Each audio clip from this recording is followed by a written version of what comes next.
Salut les amis, j'espère que vous allez bien. Vous avez été nombreux à me demander des nouvelles de mon 250 litres. La dernière vidéo datée du mois de juin, on va voir son évolution 10 mois après la mise en eau. En juin, j'avais tenté d'introduire 3 coraux durs, on va voir ce qu'ils sont devenus. Allez, générique.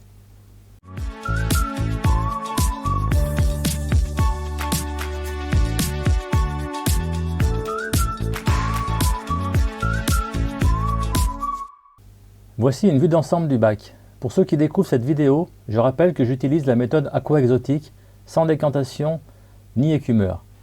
Je vous mets un lien sur la vidéo du démarrage de ce bac. J'ai fait un test ICP avant le changement d'eau. Tout est correct pour une maintenance de coraux mous. J'ai fait ce test ICP car à chaque test de phosphate que je faisais depuis 6 mois, ils étaient indétectables. J'ai même fait des apports de PO4+, de la marque Colombo sans effet sur le test salifère. À mon avis, le dosage préconisé est erroné. On voit que les phosphates totaux sont de 0,2, mais ce taux est calculé et que les orthophosphates importants pour les coraux sont plus faibles. J'ai même aussi ajouté les nitrates pour avoir environ 5 mg par litre en apportant du nitrate plus, toujours chez la marque Colombo. Sur les 3 coraux durs que j'avais introduits au mois de juin, j'ai perdu le Stylophora. Je pense que je l'ai mis trop tôt. Le Montipora et le Favia sont toujours là. Le Montipora s'est encrouté sur la pierre. Pour le Favia, il n'est pas toujours bien ouvert. J'ai essayé plusieurs positions sans avoir trouvé un emplacement qui lui plaisait. Je nourris les coraux avec du Microlift All-in-One. C'est un produit qui contient du strontium, calcium, brome, fer et des vitamines. J'en mets 2 fois par semaine.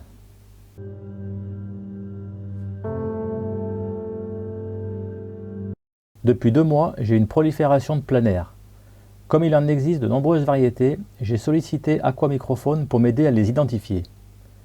Il s'agit de vers plats Covulota covulota. Ce sont de minuscules planaires, pas réputés pour être corallivores, mais quand leur biomasse devient importante, ils peuvent stresser les coraux qui réagissent alors par des nécroses. J'ai tout d'abord introduit un mandarin pour les contenir.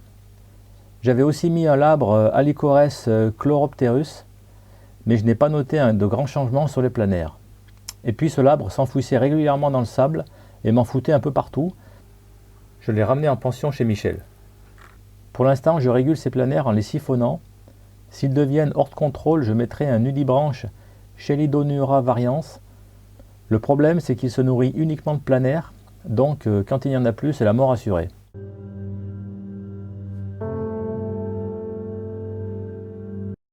Au niveau du bac, j'ai créé un mini refuge à algues Chaetomorpha. C'est un test avant d'en créer un plus grand. J'ai imprimé en 3D une boîte d'environ 1,7 litres. J'ai mis un peu de sable au fond. J'alimente en eau via une pompe mise dans la cassette.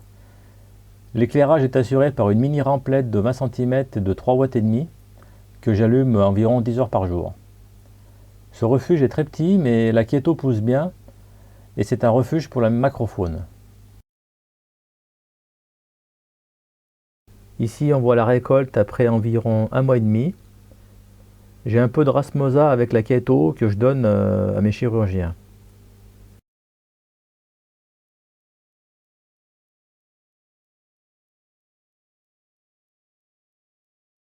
Et là, j'ai voulu montrer la macrofaune. On voit pas très bien sur la vidéo, mais il y en a vraiment.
Je ne vais pas ajouter de poissons, sans doute quelques coraux durs faciles, mettre en place un refuge plus grand et qui me servira de bac pour isoler les éventuels bébés codornies.